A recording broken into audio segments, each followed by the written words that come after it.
The conference room at TechNova Solutions felt like a pressure cooker at 3:17 a.m. Natalie Grant stood at the head of the table, her tailored charcoal blazer perfectly pressed despite the chaos, but her hands trembled as she gripped the edge. $47 million. That was the number glowing on the projection screen. The lawsuit that would destroy everything she had built. 12 hours, she said, her voice steady through sheer force of will. We have 12 hours before the bank pulls the contract and files. If anyone has a solution, now is the time. Silence.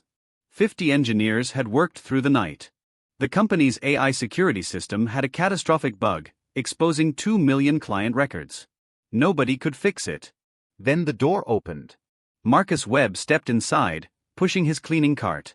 He wore the same gray janitor's uniform he'd worn for 3 years, the TechNova logo faded on the chest pocket. In his calloused hand, he held a clipboard covered in equations. Derek Sutton, the chief technology officer, looked up with barely concealed contempt. Security, we have a situation. Wait. Natalie's eyes locked on Marcus. Something in his posture, straight, calm, certain, made her pause. Marcus walked to the whiteboard. The bug isn't in your encryption layer. It's a recursive loop in the authentication protocol. Hartley's paradox. I can fix it. Derek stood abruptly. This is insane. A janitor can't solve what 50 engineers couldn't. But Natalie saw something in Marcus's eyes. Intelligence. The kind that couldn't be hidden, no matter how hard someone tried. Let him speak, she said quietly. What they didn't know was that Marcus Webb had solved problems like this before. In a life he'd buried 5 years ago. 18 hours earlier, Marcus Webb had been invisible. He moved through TechNova's headquarters with practiced efficiency, his mop gliding across polished floors that reflected the ceiling lights like still water. 38 years old, with silver threading through dark hair and lines around his eyes that spoke of nights without sleep. His hands were rough from 3 years of cleaning, but his posture remained that of a man who once commanded lecture halls. Dr. Marcus Webb. That was the name on 14 published papers that had revolutionized computational security theory. MIT professor. Brilliant mind. Rising star in a field where genius meant millions. Then his wife died. A drunk driver on a rainy Tuesday. Sarah had been 34, a surgeon with steady hands and a laugh that could dissolve his darkest moods. The grief that followed her death was not poetic. It was nuclear. Marcus stopped publishing. Stopped teaching. Stopped being the man whose equations appeared in textbooks. He chose invisibility because brilliance required connection, and connection meant vulnerability to loss. TechNova hired him without background checks beyond criminal history. Night shift janitor. $52,000 a year. Enough to survive. Not enough to feel alive. Natalie Grant passed him sometimes in hallways, her heels clicking against floors he just mopped. She was 34, the same age Sarah had been. Confident in a way that came from building something from nothing. Her company had grown from a garage startup to a $200 million valuation in 7 years. She wore tailored suits that accentuated her professional elegance, moved with quiet authority, and never looked down at the janitor. Why would she? Invisible people don't demand attention. But tonight, Marcus had one rule: never get involved. His hands were for mopping, not solving. His mind was for forgetting, not creating. Tonight, that rule would shatter. 11 p.m. Marcus was cleaning the executive floor when voices erupted from the main conference room. This is catastrophic. Natalie's voice cut through the glass walls. How did we miss this? Marcus shouldn't have stopped. Invisible people don't eavesdrop. But something in her tone, desperation beneath the control, made him pause. Through the glass, he saw the room packed with engineers. Screens displayed cascading error messages. Natalie stood at the head, her composure cracking at the edges. Beside her, Derek Sutton leaned back in his chair with the casual arrogance of a man who believed his title made him untouchable. Derek was 42, expensively dressed, with a Harvard MBA framed on his office wall and a habit of speaking over people. He'd been with TechNova for 8 months, hired for his connections rather than his competence. The AI security system has a critical vulnerability, Natalie said, her voice tight. 2 million client records are exposed. Our biggest client, Cordova Bank, is threatening a $47 million lawsuit. They're pulling the contract at 3 p.m. tomorrow unless we fix this. A junior developer, barely 25, raised his hand. I think the issue might be in the authentication. If I wanted guesses, I'd ask interns, Derek snapped. We need solutions. You have 12 hours to fix this, or you're all looking for new jobs. The room went silent. Faces pale. Terrified. Marcus's hands tightened on the mop handle. He recognized the problem from the code snippets on screen. Recursive loop error. Hartley's paradox. He'd published the original solution in a 2019 paper that had been cited 400 times. He told himself to walk away. This wasn't his company. These weren't his people. Involvement meant visibility, and visibility meant pain. But his feet were already moving toward the supply closet where he kept chalk. 3:17 a.m. Marcus opened the conference room door with the clipboard in his hand. Every head turned. Derek's expression shifted from confusion to irritation. Security. Wait. Natalie's voice was quiet but absolute. Her eyes met Marcus's, searching. What do you have? Marcus walked to the whiteboard. His hand moved with practiced precision, chalk scratching against the surface. Symbols emerged. Equations that looked like poetry to those who understood computational theory. The vulnerability isn't in your encryption, Marcus said, his voice steady despite 3 years of silence in these rooms.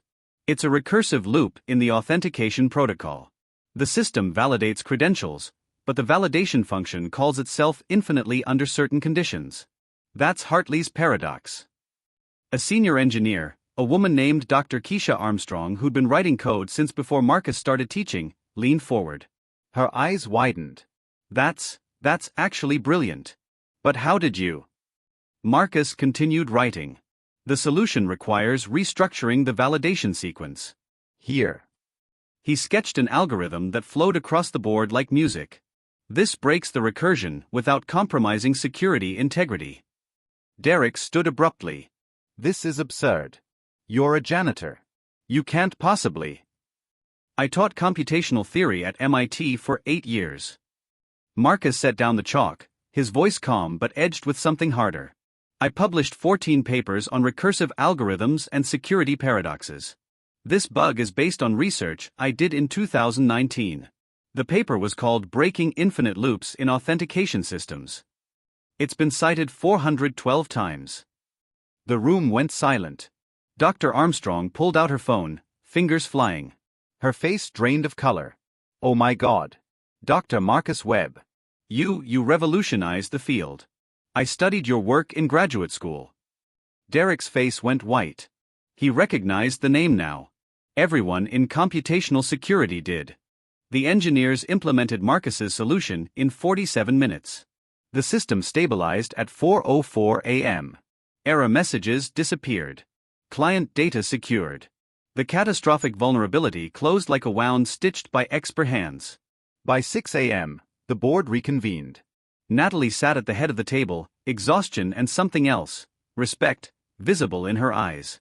Marcus stood near the window, still wearing his janitor's uniform, but his posture had shifted. He was no longer invisible. Explain, Natalie said quietly. Not a demand. A request. Marcus told the story in sentences stripped of excess emotion. MIT professor. Rising career. Wife's death. Grief that made brilliance feel like betrayal. 5 years of choosing floors over equations because floors couldn't die.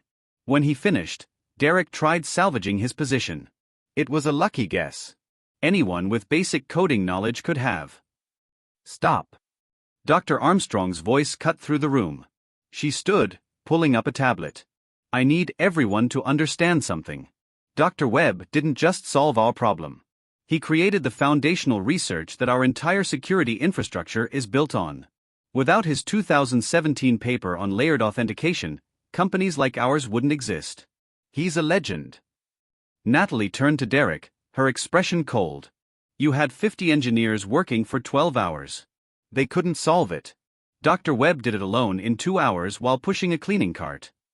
Derek's jaw tightened. I was managing the team, coordinating.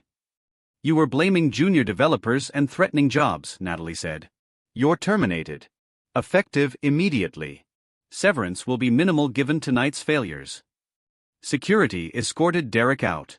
He left shouting about lawsuits, But nobody listened. Natalie looked at Marcus. "Why didn't you tell anyone?"